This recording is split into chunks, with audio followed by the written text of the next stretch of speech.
A igreja continua avançando, mesmo em meio de perseguições, mesmo em meio de martírio, a igreja continua avançando. Estamos lendo o livro de Atos dos Apóstolos, ou melhor, estamos lendo de Atos dos Apóstolos e as cartas paulinas e gerais em ordem cronológica. Por enquanto estamos em Atos, no capítulo de número 8. Estevão foi martirizado e nós temos toda a história do capítulo anterior.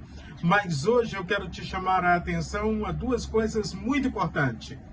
Primeiro que alguém decide acabar com a igreja. Eu vou acabar com a igreja.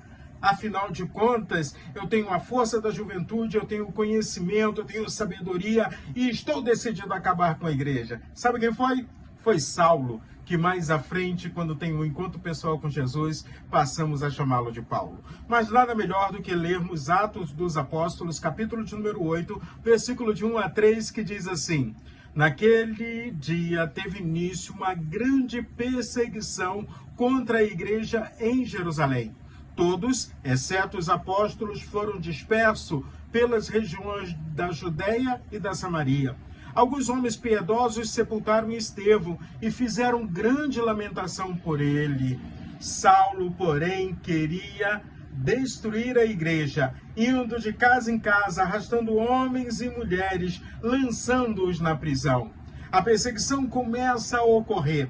Afinal de contas, para um judeu da Palestina, ali de Jerusalém, o mundo era dividido, a humanidade era dividida em dois grupos, judeus e não judeus. Os judeus eram aqueles que tinham as benécias do Senhor, e os não-judeus precisavam ser tratados com desprezo, como se fossem inferiores, os gentios. Era assim que os judeus de Jerusalém, na sua grande maioria, se comportavam. Mais à frente nós vamos ver ainda que essa divisão ainda era maior. Nós tínhamos os judeus helenistas, aqueles que moravam no mundo grego e que eram discriminados pelos judeus que estavam ali em Jerusalém.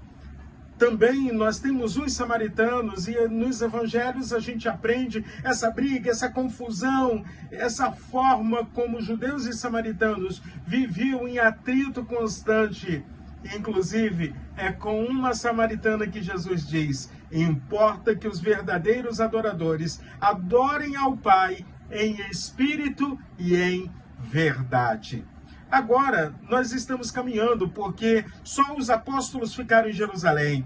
Os demais da igreja saíram, se espalharam e estão pregando o evangelho em todos os lugares. Filipe vai até Samaria, prega ali. Daqui a pouco nós temos uma igreja em Samaria, uma igreja operante, uma igreja que está fazendo a vontade de Deus. Pedro e João visitam Samaria e vê naquela igreja também a presença do Espírito Santo. Afinal de contas, a ordem de Jesus foi Jerusalém, toda a Judéia, Samaria, até os confins da terra.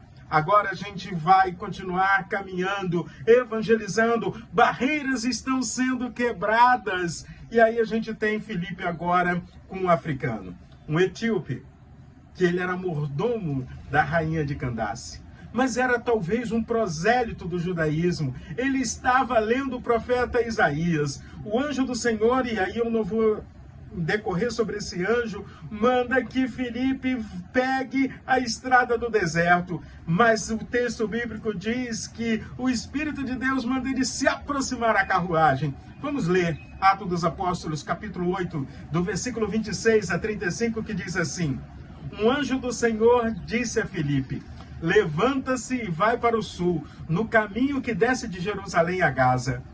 Este se acha deserto. Filipe se levantou e foi.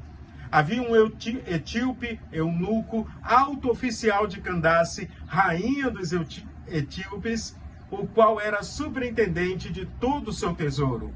Ele tinha vindo adorar em Jerusalém e estava regressando ao seu país, e assentado na sua carruagem vinha lendo o profeta Isaías. Então o Espírito disse a Filipe: aproxima-se dessa carruagem e acompanha.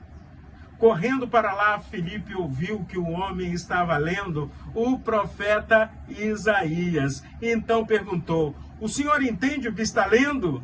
Ele respondeu: como poderei entender se ninguém me explicar?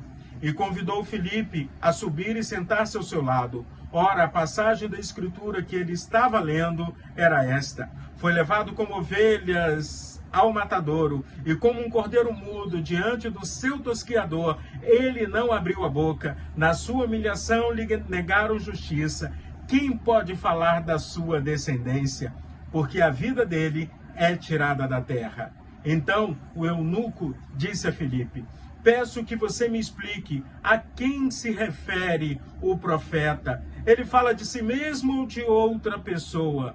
Então Filipe explicou e, começando com esta passagem da Escritura, anunciou-lhe a mensagem de Jesus. Vejam só, barreiras estão sendo quebradas, os confins da terra está sendo alcançado, a igreja do Senhor Jesus Cristo proclamando a mensagem do Evangelho. Entendes o que lê? Se junte àqueles que podem estudar a Bíblia com você. Entendes o que lê? Seja humilde para aprender, porque a vida é um eterno aprendizado. Vamos continuar caminhando com Jesus, vamos continuar aprendendo com Jesus, mas também aprendendo com as pessoas que estão à nossa volta. Ali, mais à frente, a gente sabe aquela história. O homem tomou uma decisão ao lado de Cristo, foi batizado e seguiu alegre pela sua caminhada. Então, se você já tem Jesus Cristo como Senhor e Salvador da sua vida, vamos caminhar com alegria, crendo no poder de Deus. Que Deus possa abençoar você.